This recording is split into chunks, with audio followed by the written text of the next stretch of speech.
सभी साथियों को शिक्षक दिवस की हार्दिक शुभकामनाएं। साथियों, सरकार शिक्षा व्यवस्था में बहुत बड़े उलटफेर की तैयारी में है। खासकर बात करें सरकारी स्कूलों की, तो सरकारी स्कूलों के लिए चिराग योजना बहुत बड़ा चैलेंज है। खासकर उन स्कूलों के लिए जिन स्कूलों में टीचर्स की कमी है, जिन स्कूलों में शिक्षा व्यवस्था चरमराई हुई है। अगर उन स्कूलों में शिक्षा व्यवस्था में सुधार नहीं हुआ तो अप्रैल और मार्च के महीने में उन स्कूलों के बच्चे लगभग प्राइवेट स्कूलों में जाना तय हैं, क्योंकि सरकार ने पहले 134A के तहत जो प्राइवेट स्कूलों को हिदायत दी गई थी कि 10% बच्चे जो हैं वो प्राइवेट गरीब परिवारों के बच्चों को पढ़ाना होगा। लेकिन अब चिराग योजना के तहत जो है कोई भी बच्चा जिसके अभिभावकों की, माँ बाप की जो है वार्षिक आय 1,80,000 से कम है, वो अपने बच्चों को प्राइवेट स्कूलों में पढ़ा सकता है। और बात करें कि सरकारी स्कूलों में लगभग जितने आज के समय में बच्चे हैं, उनमें ज़्यादातर बच्चों के माँ बाप की इनकम जो है 1,80,000 से कम मिलेगी।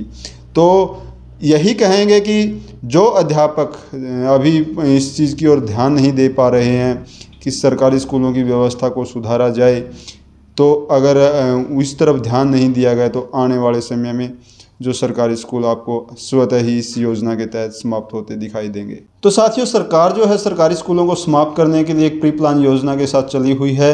अगर हमें हमारे सरकारी स्कूलों को बचाना है तो समाज को और अध्यापकों को इस दिशा में बहुत बदलाव करने होंगे, बहुत व्यवस्था करनी होगी। उन बच्चों को और पेरेंट्स को संतुष्ट करना होगा कि जिन स्कूलों में उनके बच्चे पढ़ते हैं वहाँ बहुत अच्छी व्यवस्था है, बहुत अच्छा अनुशासन है, बहुत अच्छी तरीके से पढ़ाई होती है।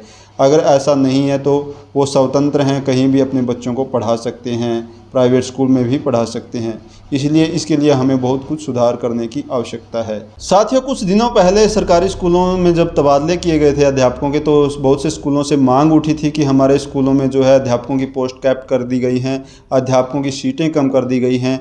और हमारे गांव पाई के स्कूलों से भी ऐसा ही हुआ था। हमने भी मांग की थी, हमने भी प्रदर्शन किया था कि हमारे स्कूल में जो अध्यापकों की सीटें कम ना की जाएं।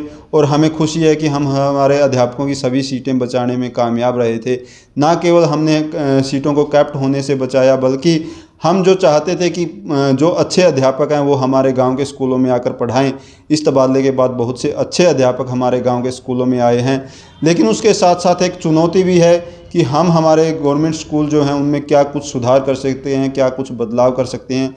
उसी के तहत जो है आज government senior secondary boys school में गांव के गणमान्य लोगों की और अध्यापकों की एक मीटिंग हुई थी कि हम शिक्षा के साथ साथ जो है अनुशासन में, संस्कारों में, नैतिक मूल्यों में बच्चों की क्या सुधार कर सकते हैं।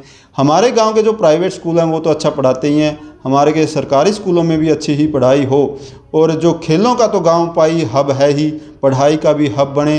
तो ऐसी एक मुहिम लेकर के हम गांव के सभी स्कूलों में सुधार कैसे कर सकते हैं, संस्कारवान जो एक कमी आई है समय में संस्कारों की, नैतिक मूल्यों की, उसमें भी कैसे सुधार कर सकते हैं, उस पर विस्तार से चर्चा की गई। और साथियों, एक बात और करते हैं कि अब स्कूलों को समाप्त करने का एक समय जो सरकारी दौर आया है। एक समय था जब स्वतंत्रता के बाद हमारे देश के गाँवों में स्कूल बनने शुरू हुए थे, तो बहुत से दानवीर लोगों ने जो है इन स्कूलों को बनाने में अपना बहुत भरपूर सहयोग दिया था। किसी ने कमरे दिए थे, किसी ने ज़मीन दी थी। तो इस तरह से स्कूल बने थे। हम जब स्कूलों में पढ़ते थे हम देखते थे कि बड़ा जो दानवीर पट होता था, जिसमें बड़े बड़े दानवीरों के नाम होते थे कि किसने कमरा दिया है, किसने कितने हज़ार रुपए इस स्कूल में दान किए हैं। तो एक ऐसी ही मुहिम, एक ऐसे ही सहयोग की अब ज़रूरत है जब स्कूलों को समाप्त किया जा रहा है। अगर हमने सुधार नहीं किए, हमने इस ओर ध्यान नहीं दिया, तो हमारे सरकारी स्कूल जो है खतरे में हैं। तो सभी साथियों से अनुरोध है, खासकर जो गांव पाई के स्कूल में पढ़ के गए हैं और आज कहीं ना कहीं उस जीवन को एक सफल जीवन की तरह जी रहे हैं, उन सभी से अनुरोध है कि इस स्कूल के लिए एक दक्षिणा के रूप में आप क्या दे सकते हैं।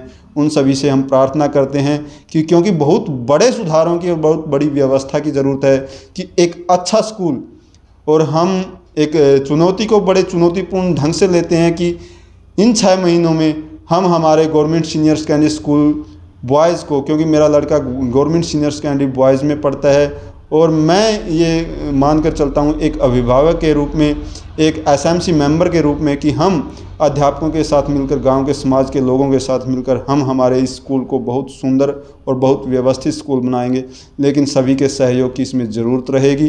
तो सभी साथियों से अनुरोध है कि जो साथी इस स्कूल के प्रति अपनी श्रद्धा रखते हैं और ये रखते हैं कि कहीं ना कहीं इस स्कूल के कारण हम आज कहीं ना कहीं कामयाब हैं, इस स्कूल ने हमको कुछ ना कुछ दिया है, तो कुछ ना कुछ आप इसका आर्थिक सहयोग भी करें। सभी से यह पुनः अनुरोध करता हूँ। जय हिंद।